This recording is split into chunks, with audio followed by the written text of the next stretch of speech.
Permaneça de pé só pelo tempo suficiente para lermos um versículo, que será Efésios capítulo 6, versículo 4.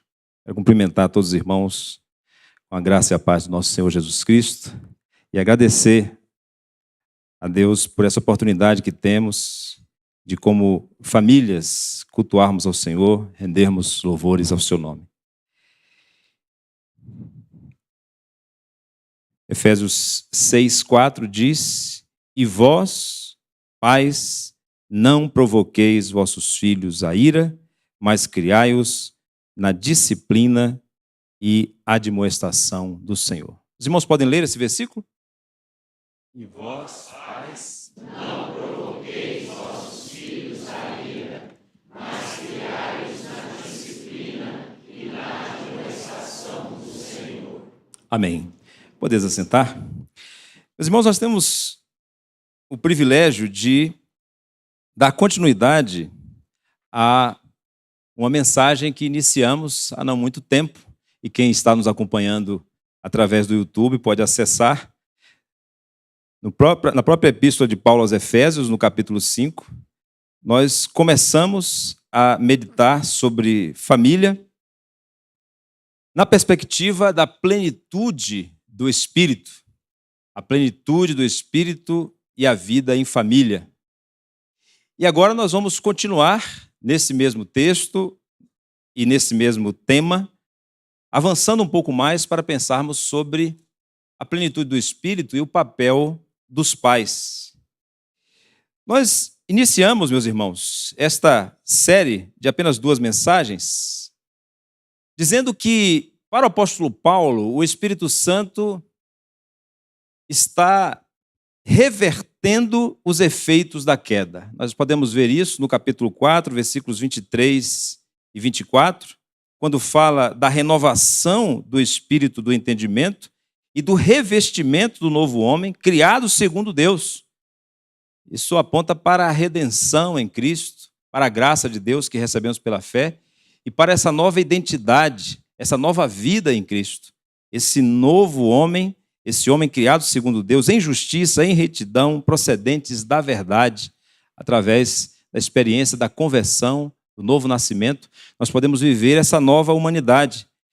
Depois que o apóstolo Paulo desenvolve isso, dizendo que há um contraste entre o novo homem e o velho homem, no versículo 15 do capítulo 5, ele diz que nós devemos viver de forma prudente, não como insensato, não como nécio, como louco, mas em sabedoria, como sábios que sabem remir o tempo, sabem que os dias são maus, e o versículo 17 diz que procuram compreender a vontade de Deus.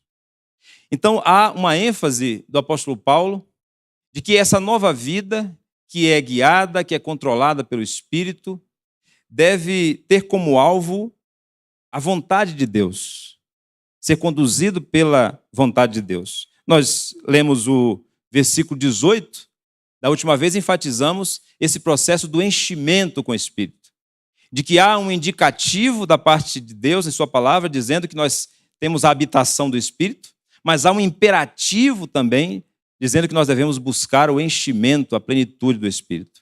Eu quero fazer agora um paralelo com o texto que nós já lemos nesse culto, entre a plenitude do Espírito e a plenitude da palavra, porque uma coisa não está desassociada da outra.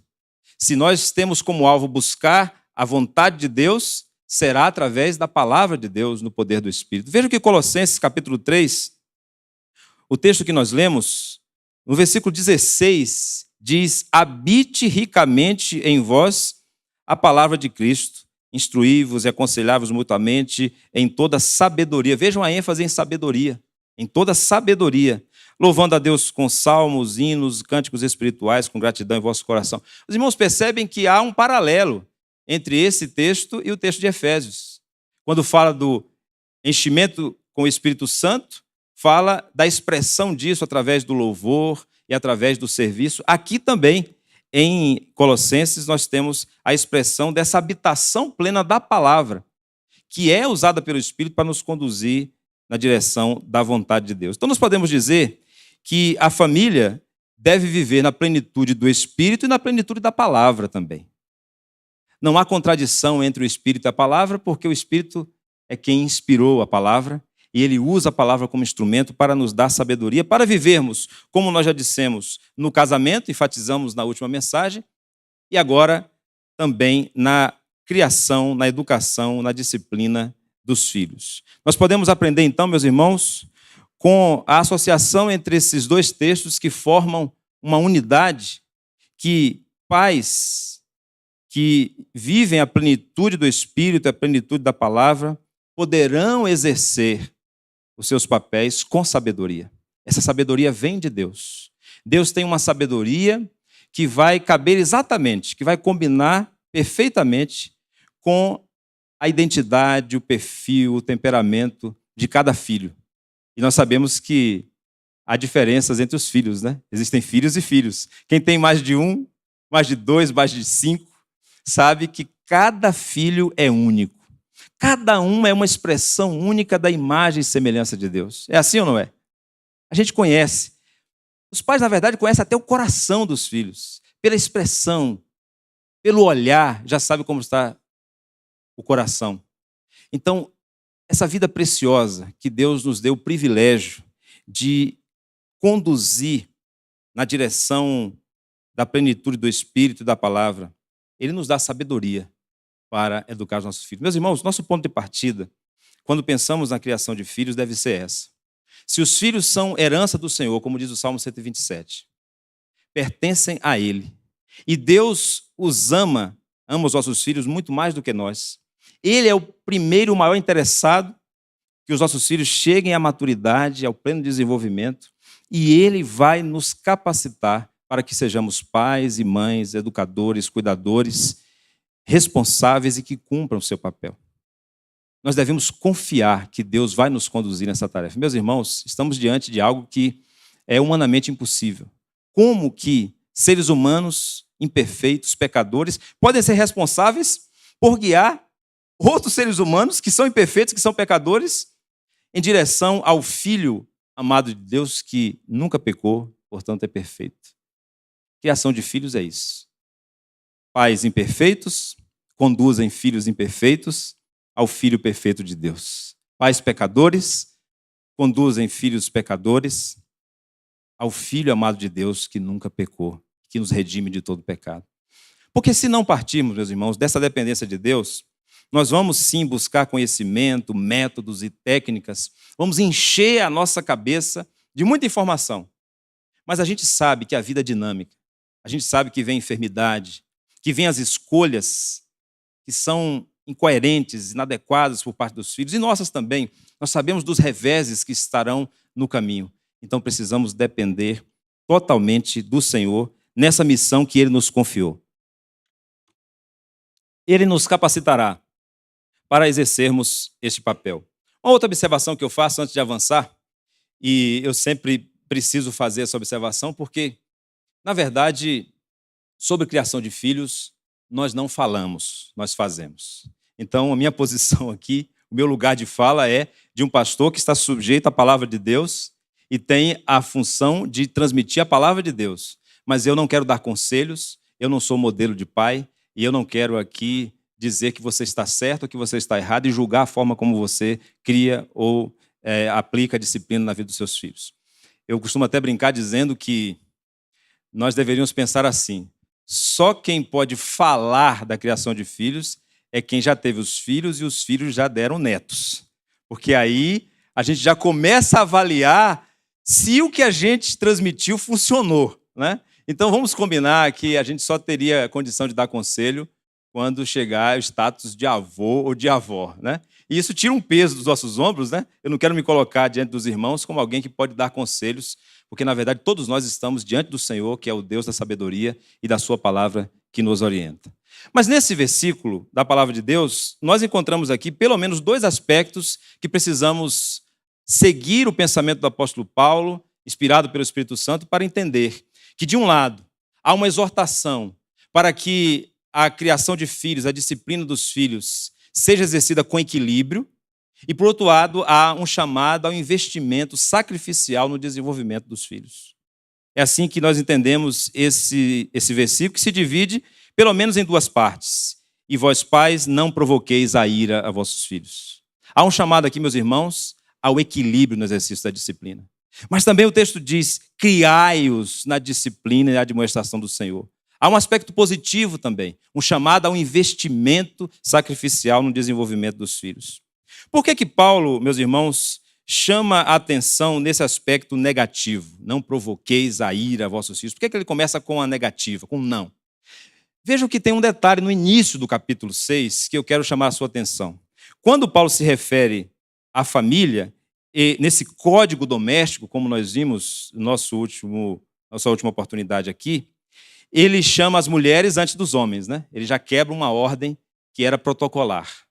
Mas agora ele chama os filhos. E ele faz algo que não está explícito no texto, mas que é revolucionário. Ele não faz distinção entre filhos e filhos. Ele diz no versículo 1, filhos, obedecei a vossos pais no Senhor, pois isso é justo. Quando ele diz filhos, ele está, creio eu, pela inspiração do Espírito Santo, confrontando uma cultura que distinguia entre filhos legítimos e, portanto, herdeiros do patrimônio da família, e filhos que eram bastardos e nem eram considerados como filhos. Para o apóstolo Paulo, filho é filho. E é imagem e semelhança de Deus e tem dignidade. E, portanto, deve ser tratado como uma pessoa que tem valor diante de Deus e que é protegida por Deus. Meus irmãos, aqui cabe, obviamente, uma nota. Nós precisamos nos voltar para o desafio que foi deixado aqui pelo Dr. Maurício Cunha, que trabalha com proteção à infância, no mundo cada vez mais violento, cada vez mais cruel, cada vez mais perigoso para as crianças. Veja o que o apóstolo Paulo está dizendo aqui, filhos. Ele não está fazendo distinção, ele está dizendo que essas pessoas em desenvolvimento que Deus nos deu como desafio para o amadurecimento, para a imagem e semelhança de Cristo, para o seu pleno desenvolvimento, são pessoas protegidas por Deus em sua dignidade. Mas quando ele avança, e o nosso interesse aqui está no versículo 4, ele diz, vós pais não provoqueis a ira a vossos filhos.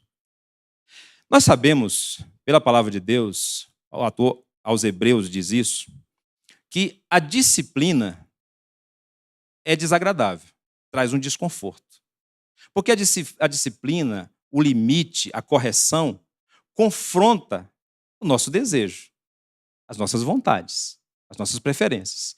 Então, o autor aos Hebreus vai dizer que a disciplina, no princípio, ela é desagradável, ela cria um desconforto, mas depois ela chega ao seu alvo e então torna a pessoa reta na justiça. Então, é claro que quando nós falamos de disciplina e correção dos filhos, nós devemos contar com aqueles episódios de birra, nós devemos contar com aquela oposição por parte dos filhos, porque nós estamos diante de crianças que não é porque são crianças que deixaram de ser pecadoras e que precisam ser corrigidas, que precisam ser confrontadas. Mas é também princípio da palavra de Deus, e dessa vez eu me refiro a Tiago, quando diz que a ira do homem não produz a justiça de Deus. Então, nós não vamos levar o nosso filho, a nossa filha ao desenvolvimento mediante a ira, mediante a agressão, a violência. Por isso que há uma advertência inicialmente aqui, não provoqueis a ira a vossos filhos. Aqui o chamado da palavra de Deus é que nós tenhamos todo o cuidado no momento de estabelecer um sistema de disciplina doméstica. Nós precisamos ter mais cuidado ainda no exercício da disciplina física. Num primeiro momento, o que o apóstolo Paulo está falando é da necessidade de correção, incluindo o castigo físico, mas do cuidado que é necessário ter para que não seja provocada a ira ao filho, para que ele não entre em desequilíbrio e para que, uma vez irado, ele não peque e se desvie da justiça de Deus. Porque a ira do homem, diz Tiago, no capítulo 1, versículo 20, não produz a justiça de Deus. E o alvo da disciplina é levar o filho a compreender que existe um Deus justo, santo, e que exige dele obediência. O alvo do pai, ao aplicar a disciplina, é levar o filho a ter temor a Deus. Mas ele tem que ter cuidado. Não provoqueis a ira a vossos filhos. Como é que os pais provocam a ira aos seus filhos? Com o exagero na aplicação da disciplina física, por exemplo, como nós citamos. Eu sei que a discussão sobre o uso ou não da palmada, como é conhecido, ou da vara, usando uma linguagem bíblica. Nós tivemos, inclusive, um papo de família exclusivo sobre esse tema. E nós apresentamos a visão de que a palavra de Deus prevê e, em certas ocasiões, inclusive, recomenda que seja usado. Por exemplo, seguindo a posição de um professor meu no seminário, pastor Meval Rosa, ele diz claramente, em um dos seus livros, quando não é possível a criança discernir a comunicação verbal, ainda quando não é possível a criança entender a orientação verbal, em alguns casos, cabe a correção física para que ela entenda o perigo que ela está correndo. Eu sempre me lembro de uma história da minha irmã, ainda pequena, não lembro quantos anos exatamente, mas 2, talvez, 3, nos corredores de uma casa que nós morávamos, pegando uma correntinha e colocando na tomada. E aí os irmãos já imaginam a sequência da história. Ela consegue colocar a correntinha na tomada e o que acontece? Um curto. Imagine, então, uma criança que não consegue entender o que é um sistema elétrico. Eu, por exemplo, não entendo até hoje. Uma criança que não vai conseguir entender se você explicar que não pode colocar. Ah, tudo bem, você pode colocar lá o tampão ali na tomada.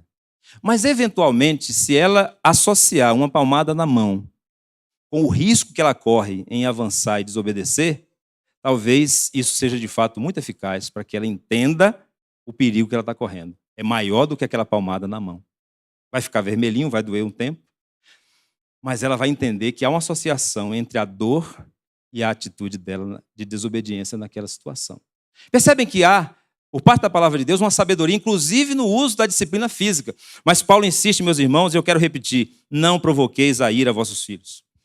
Nós sabemos de muitos casos que tem acontecido, não é a aplicação de disciplina como castigo físico necessário no momento em que a criança não sabe discernir ainda a comunicação verbal. O que nós temos assistido é agressão física, espancamento, violência e morte no lar.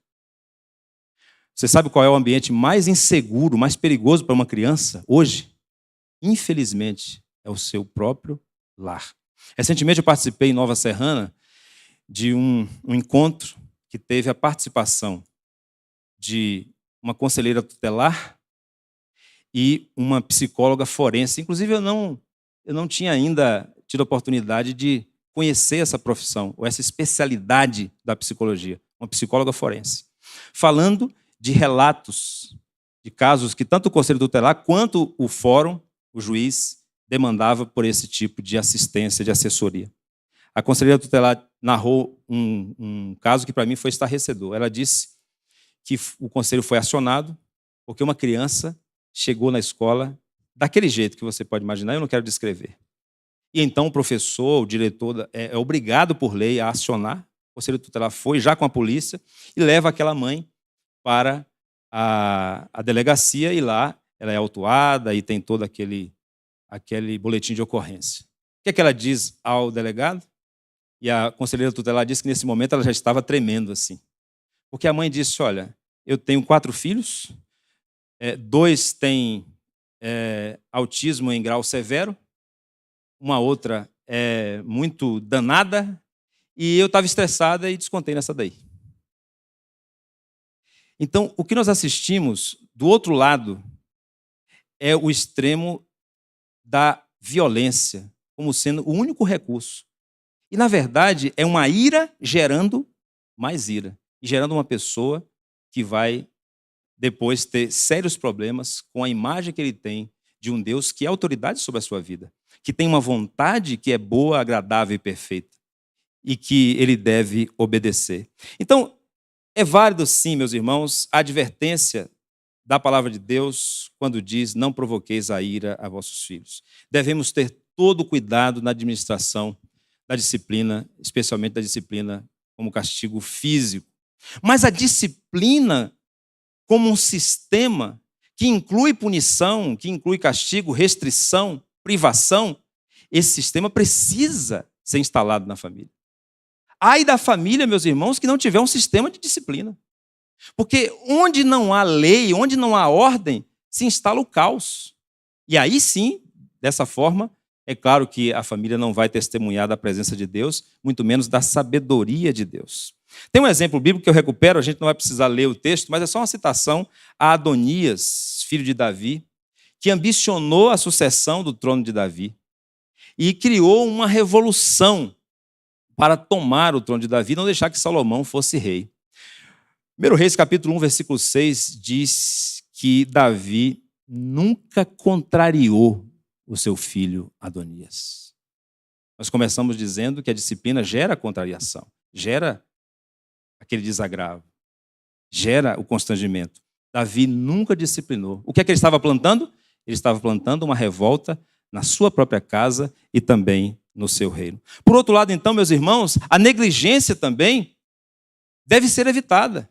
Os pais e as mães precisam assumir o sistema de disciplina que seja adequado para o seu ambiente do lar.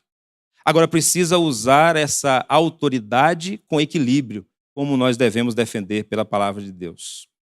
O que é que provoca a ira aos nossos filhos? Também a ausência de disciplina provoca a ira.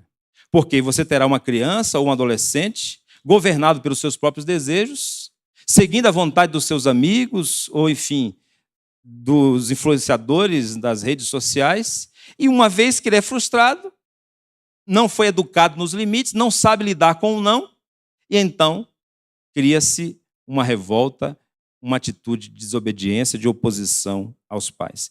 A autoridade deve ser exercida com equilíbrio, evitando o exagero da violência, mas também a negligência e a apatia. Há momentos, meus irmãos, em que é necessário ser mais rigoroso, mais rígido, há momentos em que é necessário ser mais compreensivo.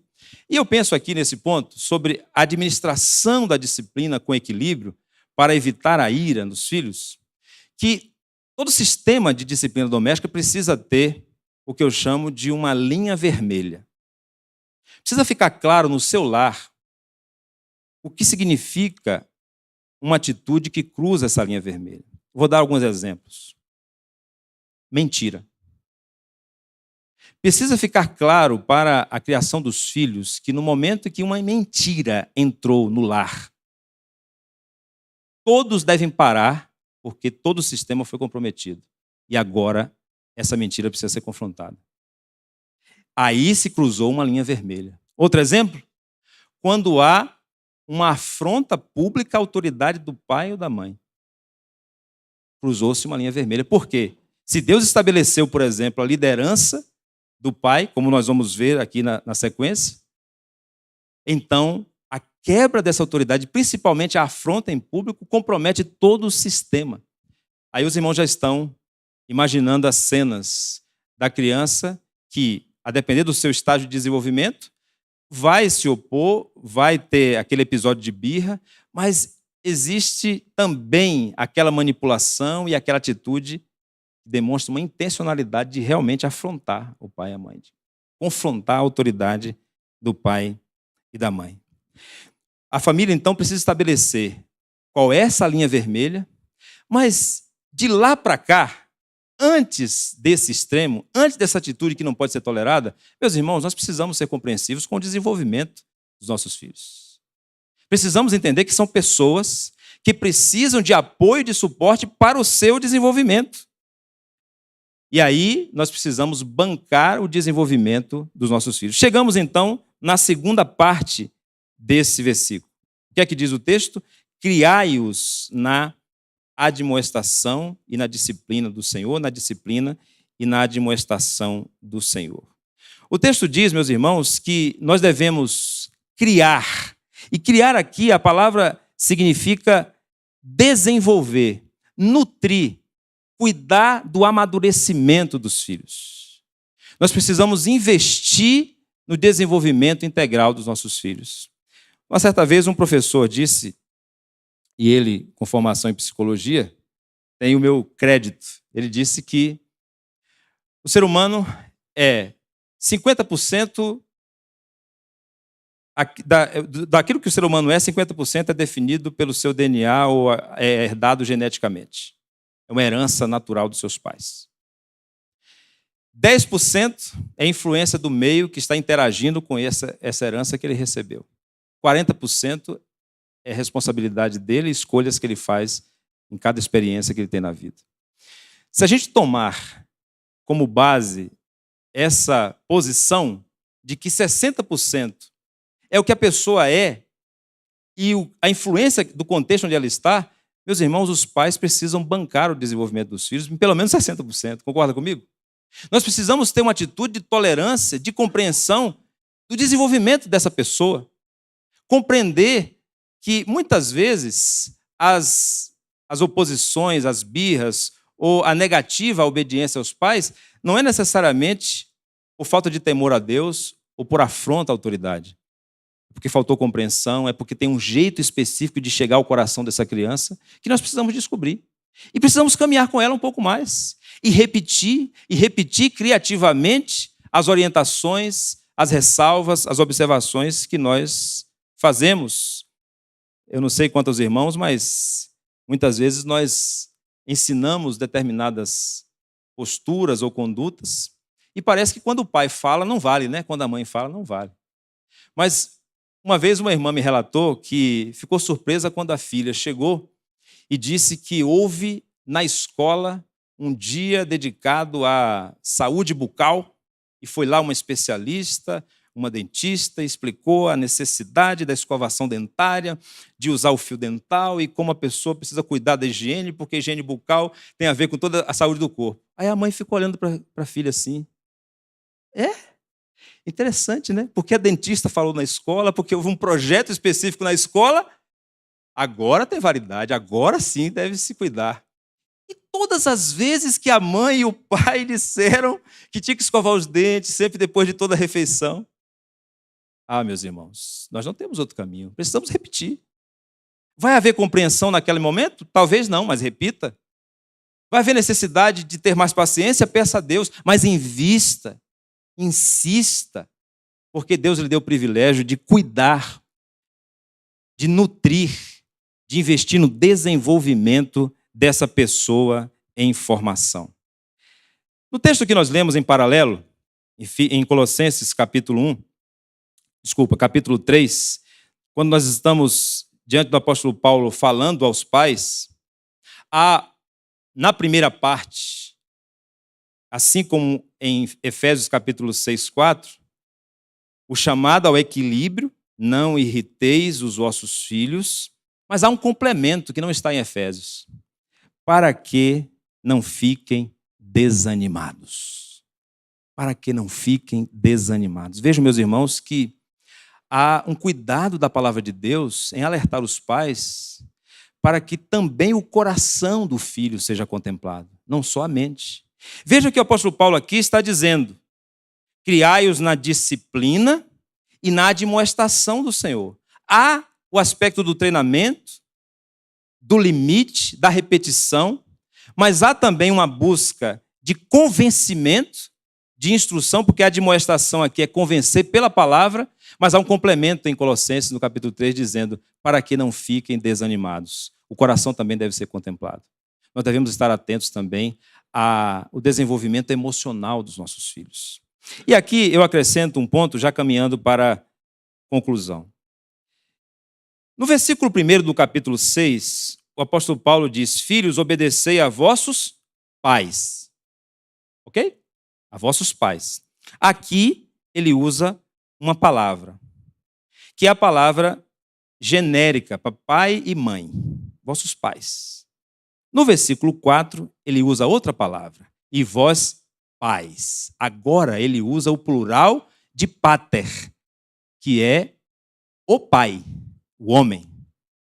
Por que ele fez essa mudança? Por que escolheu um outro vocábulo? Será, meus irmãos, que aqui a palavra de Deus não está chamando os homens à responsabilidade para o desenvolvimento integral dos seus filhos? Recentemente, o pastor Marcílio Oliveira, que esteve aqui conosco no mês da família, no Congresso Aliança, ele iniciou um grupo com pastores de família em todo o Brasil. E para iniciar a dinâmica, a interação ali entre esses pastores, são poucos ainda, ele disse, vamos começar uma dinâmica com uma pergunta. Qual é o maior desafio que você identifica no trabalho com famílias hoje? E eu não tive dúvida em pensar imediatamente. A masculinidade e a paternidade. O lugar do homem, o papel do homem na família. Meus irmãos, nós precisamos convocar os homens que temem a Deus, homens de fé, que estão na presença do Senhor e têm um coração sensibilizado pelo Espírito Santo e buscam sabedoria na palavra, a entender que a nossa cultura distorceu a visão bíblica sobre liderança e sobre autoridade masculina no lar. Por exemplo, quando na nossa cultura essa autoridade é aplicada exclusivamente ao homem, sem considerar que na família cristã o homem é uma só carne com a sua esposa. Então, se é uma só carne, essa liderança, essa autoridade não é exclusiva do homem, em primeiro lugar. Segundo, entendendo que o papel do homem se restringe àquilo que é material. Quantas e quantas famílias você conhece que seguem uma tradição no qual o homem tem um papel de suprir ou de prover materialmente a sua família? E muitos homens que entendem que uma vez que já pagaram a fatura, que já honraram com esse compromisso material, estão dispensados de qualquer outra responsabilidade. Mas quando o texto destaca o chamado aos homens nesse versículo, é claro que a palavra pateres também é usada para se referir de modo genérico. Mas aqui há um contraste entre duas palavras que o apóstolo Paulo usa. E eu creio que ele está chamando a atenção dos homens de modo especial. E ele diz, criai-os na disciplina, na admoestação do Senhor, e com o complemento de Colossenses, para que não desanime. Os homens são chamados a cuidar também do coração dos filhos, da vida emocional dos filhos, a terem ternura, a abraçarem, a dizerem eu te amo. Nós tivemos aqui um testemunho muito belo do pastor Darcis Borowski, que contou da sua experiência no aniversário da igreja, dizendo que ao longo de toda a sua formação, muito tardiamente, ele aprendeu a dizer em casa, eu te amo. Porque talvez isso, na cultura da sua família, não fosse coisa para estar na boca de um homem, porque enfraqueceria a sua posição como homem. Mas, meus irmãos, nós precisamos entender que os homens também são responsáveis pelo desenvolvimento emocional dos filhos. Precisamos, então, investir num relacionamento que seja afetivo, que seja carinhoso, que seja terno. Caminhando então, meus irmãos, para finalizar, eu encerro com um desafio que nos retorna ao versículo 18 do capítulo 5. E não vos embriagueis com vinho, no qual há dissolução, mas enchei-vos do Espírito. Nós iniciamos dizendo que a tarefa de disciplinar os filhos e de criá-los na demonstração do Senhor, de modo que não desanimem, não poderá ser cumprida sem a plenitude do Espírito e da palavra de Deus. Nós entendemos que, como pecadores, nós precisamos da presença e do poder do Espírito e da sua palavra para oferecermos aos nossos filhos essa condição de desenvolvimento na presença do Senhor. O nosso alvo é que eles cheguem à compreensão da santidade e da justiça de Deus. E sabemos pela palavra que a ira do homem não produz a justiça de Deus. Somos chamados ao equilíbrio, mas também ao investimento no desenvolvimento integral dos nossos filhos. Mas como isso é possível, meus irmãos, sem a dependência de Deus? O pastor Augusto Nicodemos Lopes, sobre isso, no seu comentário a esse texto, diz algo que nós devemos levar em consideração. O sucesso da criação dos nossos filhos será uma bênção recebida de Deus, apesar de nós. Nós queremos o sucesso dos nossos filhos? Obviamente que sim. Mas esse sucesso será alcançado na presença de Deus, apesar de nós. E por último, o pastor Davi Merck, sobre isso ele diz que os filhos tendem a subir ou descer até o nível espiritual dos pais. Você tem sido um exemplo de dependência de Deus no seu lar? Pai e mãe, você tem buscado o enchimento com o Espírito Santo, louvando a Deus com salmos, hinos e cânticos espirituais, sendo agradecido em cada situação? Você tem sido humilde a ponto de servir a sua família e não apenas exigir a satisfação dos seus caprichos?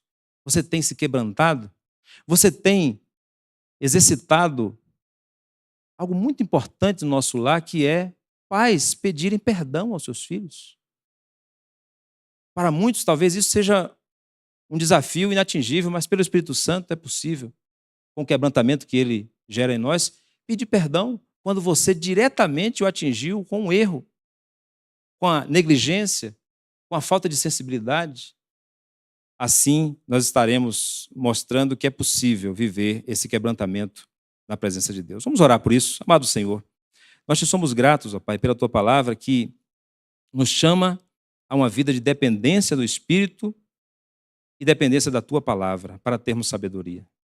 Ó Deus, não queremos viver como famílias o extremo do abuso de autoridade, da agressão, da violência, mas também não queremos ser negligentes.